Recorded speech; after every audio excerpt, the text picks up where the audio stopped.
Pasado na sa ikatlo at huling pagbasa sa mataas na kapulungan ng Senate Bill No. 2534 o panukalang dagdagan ng 100 pesos ang minimum wage ng mga manggagawa sa pribadong sektor. 20 senador ang bumoto para ipasa ang panukala at wala namang nag-abstain.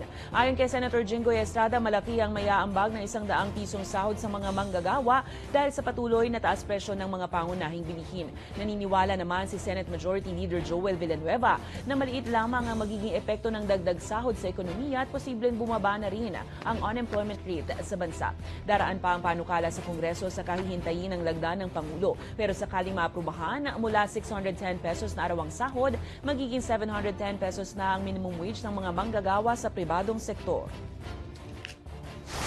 There are also enough safeguards and fiscal relief in place to ensure that our MSMEs, particularly micro-enterprises, will not be negatively affected by the said increase. Let us not underestimate the ripple effect of the Senate's collective action.